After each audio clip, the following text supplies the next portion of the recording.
E no Jornal Brasil Atual nós vamos conversar agora com Heleno Manuel Gomes Araújo, presidente da Confederação Nacional dos Trabalhadores na Educação e também representante do Fórum Nacional Popular de Educação no grupo de transição do governo Lula. Muito bom dia, Heleno. Bem-vindo aqui ao Jornal Brasil Atual. Tudo bem com você? Bom dia, Rafael. Bom dia a todas as pessoas que nos acompanham. Prazer é meu estar aqui com vocês. Pois é, vamos falar de uma situação que é muito complicada, né, Heleno? Que é o governo Bolsonaro. Ainda bem, chegamos no último mês, mas ele continua fazendo estragos, né? Nesse final de governo, ele voltou a atacar os recursos da educação e dessa vez o corte atingiu 366 milhões de reais para o orçamento das universidades e institutos federais de ensino técnico e tecnológico. Na prática, esse bloqueio vai zerar o caixa das instituições, não vai sobrar dinheiro nem para pagar contas básicas como água, luz, funcionários terceirizados e até bolsas a estudantes. Como é que vocês estão avaliando mais esse corte? É um tiro mortal para a educação no Brasil. Como é que você vê esse apagão de recursos no final do governo Bolsonaro, Heleno? Olha, é terrível a situação, né? Um governo que nós, desde o princípio, até mesmo na campanha, quando apresentou os slides referente à educação, foi de ataques permanentes. E um ataque sistêmico. O governo Bolsonaro ataca desde a creche até a pós-graduação.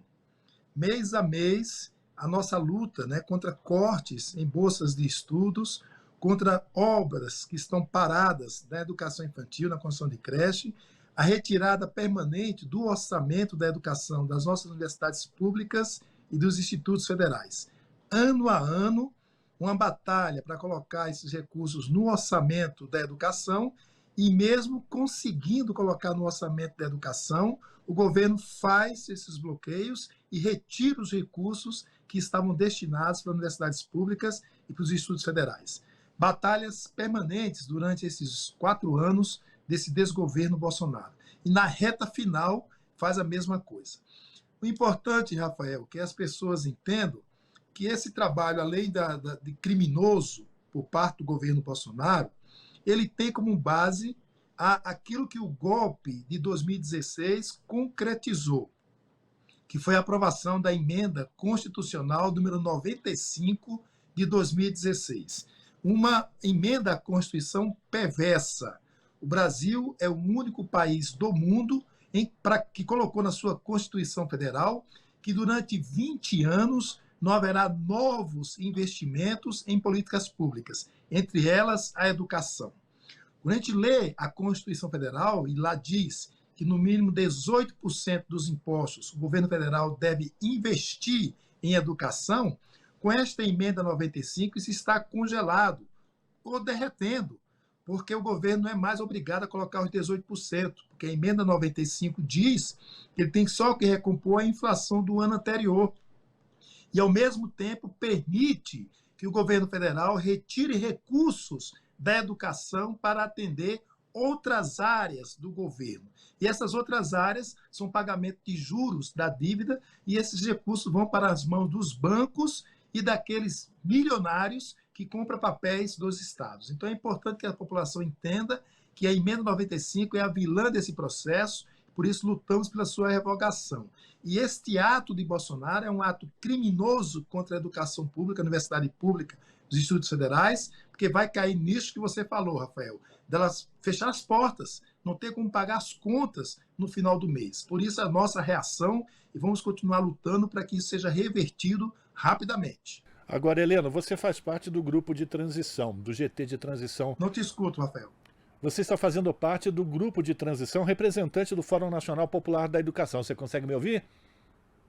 Isso. Tá. Sim. Então, eu quero uma avaliação tua, Heleno, em função desses cortes, e pelo que você acabou de nos dizer também, esse orçamento para 2023 é uma ficção, uma peça de ficção. Não existe orçamento para 2023. É preciso que sejam gerados recursos ou colocados recursos até para o funcionamento das instituições. A gente não está falando nem investimento, né, Heleno? O funcionamento básico de todas essas instituições, e aí a gente está falando com você sobre educação, mas isso também vale para a saúde, para todas as áreas do governo federal. Como fazer para que o governo Lula consiga, de fato, colocar em prática as suas políticas de de freio, né, a essa onda neoliberal e fazer com que esses recursos cheguem para essas áreas? O presidente Lula está bastante envolvido, e a semana está de novo aqui em Brasília, buscando essas negociações dessa PEC da transição, né, que seria uma PEC garantindo recursos tanto para manter o Auxílio Brasil, ou Bolsa Família, que deve voltar com este nome, mas também esta semana já anunciando recursos dessa PEC da transição vão ter que vir para a educação. E os casos são graves. Nós tivemos já o relatório do Tribunal de Contas da União falando das obras inacabadas. 50% dessas obras estão na área da educação. Desde creches, que teve início e não foi concluída seus trabalhos, até expansão de universidades públicas e institutos federais. Então, nós precisamos de recursos para garantir a estrutura básica necessária para atender a demanda social pelo direito à educação, da creche à pós-graduação. E como você já falou, Rafael, recursos para manter a estrutura do Ministério da Educação funcionando. Hoje, o Ministério da Educação não existe, né? De fato, não existe. Você ter 5 ministros para 4 anos de governo é uma aberração o que está acontecendo em nosso país. O Ministério da Educação deixou de coordenar o processo que lhe cabe com os estados e com os municípios. É constitucional que ele tem que dar o auxílio técnico e financeiro e coordenar as diretrizes para a educação em nosso país. E o MEC não faz mais isso, porque se tornou um balcão de negócios para pastores, como também foi denunciado, precisa ser investigado e punidos todos aqueles envolvidos nesse processo de corrupção dentro do Ministério da Educação. Então, uma tarefa árdua que temos pela frente, e a Comissão de Transição está fazendo um diagnóstico de toda essa situação, que será entregue ao presidente Lula, será entregue à futura pessoa que vai assumir o Ministério da Educação, para que possa atuar de forma imediata, para a gente recompor a estrutura do Ministério da Educação e fazer com que ele, de fato, tome o papel que lhe cabe, que é coordenar as diretrizes das políticas educacionais em nosso país. Então, é uma tarefa árdua, mas que estamos aí trabalhando para tentar recompor esse processo, Rafael. Pois é, Helena, eu lembro também da situação que a educação vive. A gente está falando aqui dos cortes nas universidades federais, institutos federais de ensino superior, mas durante a pandemia os alunos tiveram graves retrocessos também no seu processo de aprendizagem e é preciso que o Ministério da Educação retome a organização desse processo até para retomar ou para tirar esse atraso. Como é que vocês estão avaliando aí no grupo de transição, no grupo de trabalho da educação, essas questões para 2023? São questões emergenciais, né? É importante dizer que nós vamos, de fato, fazer uma reconstrução, uma retomada das políticas educacionais em nosso país. Em 2009, foi criado o FUST, um fundo para que as escolas públicas desse país ela pudesse avançar na sua área tecnológica. O fundo destinava recursos para garantir internet nas escolas e equipamentos para os estudantes e para os profissionais da educação. Isto nunca foi colocado em prática. Durante o governo Bolsonaro, foi aprovada uma lei onde o governo federal deveria ter repassado 3,5 bilhões de reais para estados e municípios, garantir a estrutura básica para que o estudante pudesse ter materiais necessários para a sua aprendizagem. E ele vetou essa lei, o Congresso derrubou o veto e ele foi ao Supremo Tribunal Federal pedir a inconstitucionalidade desta lei. Então, uma batalha intensa que nós tivemos nesses últimos anos e que agora precisamos recompor esse processo. O programa que foi criado em 2009 precisa ser retomado e garantir que a escola esteja equipada, tendo acesso à internet, tendo equipamentos para ajudar no processo de recuperação da aprendizagem dos nossos estudantes. A pandemia escancarou e deixou claro. Temos problemas na infraestrutura das escolas, temos problemas de falta de tecnologia e de acesso à internet dentro das escolas e para os profissionais de educação e para os estudantes. Então, são medidas que nós devemos tomar nessa retomada para poder recompor esse processo de formação dos nossos estudantes. Esse é um debate que tem que ser feito com aqueles e aquelas que estão nas escolas no dia a dia.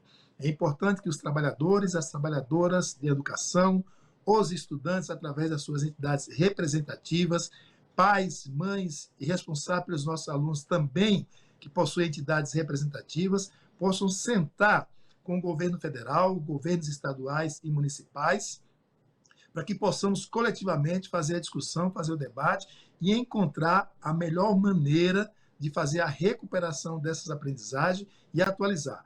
Embora, lembrando, antes da pandemia já temos debilidades nesse processo, pela qual nós acusamos a forma de fazer a avaliação em nosso país. O IDEB não representa a qualidade da educação em nosso país. Você tem uma avaliação da educação básica, fazendo apenas a prova de matemática e de português e considerando apenas a taxa de aprovação, não representa, de fato, uma avaliação diagnóstica da educação básica em nosso país. E nós precisamos retomar isso também. Nós conquistamos na lei do Plano Nacional da Educação que deveria existir o SINAEB, o Sistema Nacional de Avaliação da Educação Básica, que traz outros critérios além daqueles colocados no IDEB. A portaria do SINAEB foi publicada em 2016 e o governo golpista revogou essa portaria. Então, precisamos retomar também esse processo para que possamos ter, de fato, uma avaliação diagnóstica da educação brasileira, começando na creche, até a pós-graduação, e, a partir desse diagnóstico, tomar medidas necessárias para ir reconstruindo esse tecido educacional em nosso país. Então, um trabalho pesado, grande, mas nós, da CNTE, e com certeza o movimento estudantil, estamos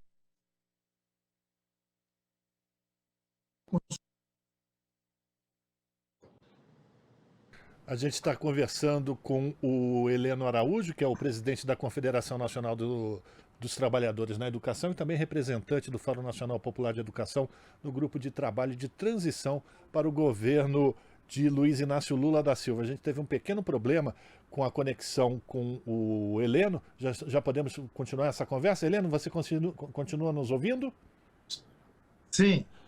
Eu escuto bem. A gente teve um rápido corte no final da tua fala, mas isso não atrapalhou o entendimento do teu raciocínio. Mas eu queria uma avaliação tua. Você, quando diz que existem recursos para a área tecnológica do FUST, inclusive, mas é preciso que os trabalhadores estejam muito participantes desse processo de como será realizado ou serão realizados esses investimentos. É óbvio que ninguém discute a necessidade de você colocar tecnologia nas escolas, internet e tudo mais, mas a minha preocupação esse recurso ele não pode ser apropriado pela iniciativa privada com o ensino à distância, da mesma forma como eles tomaram ou ganharam espaço com o ensino superior, isso pode chegar também no ensino médio, por acaso?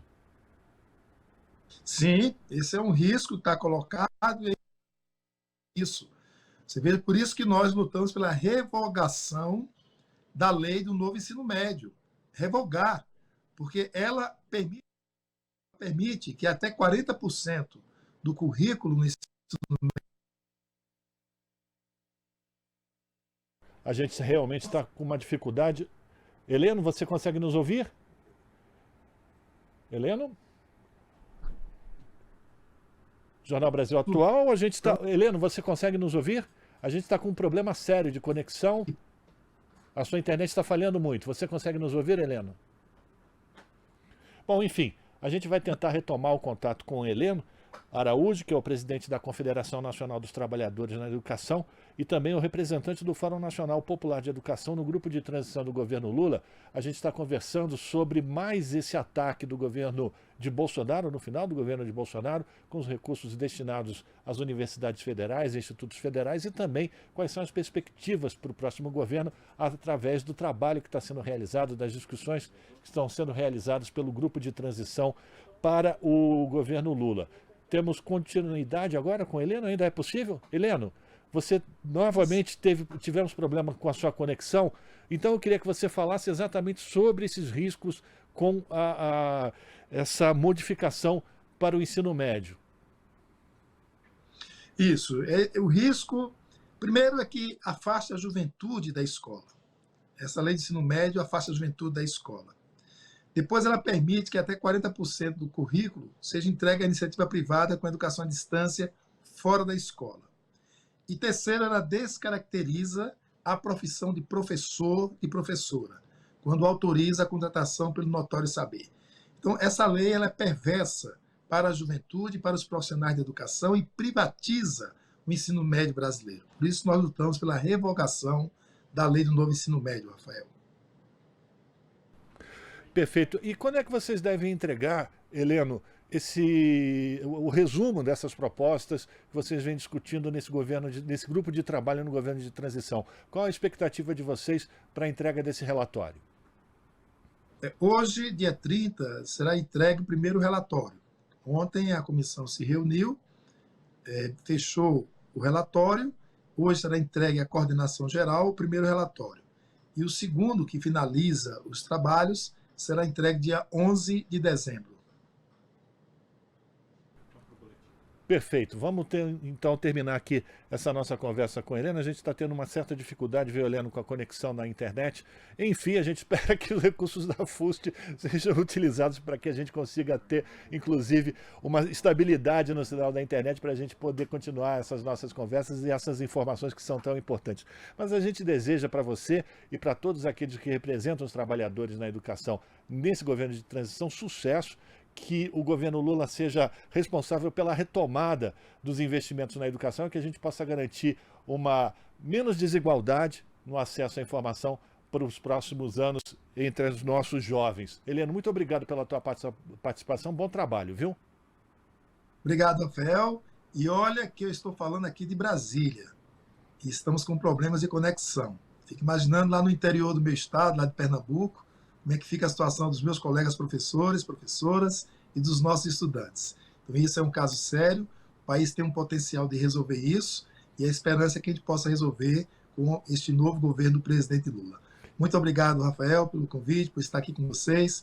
Um bom trabalho, uma boa manhã, um bom dia para todos nós. Obrigado, Heleno, para todos nós. Conversamos com Heleno Manuel Gomes Araújo Filho, presidente da Confederação Nacional dos Trabalhadores na Educação e representante do Fórum Nacional Popular de Educação no grupo de trabalho de transição do governo Lula, aqui no Jornal Brasil Atual. Você está ouvindo Jornal Brasil Atual. As notícias que os outros não dão.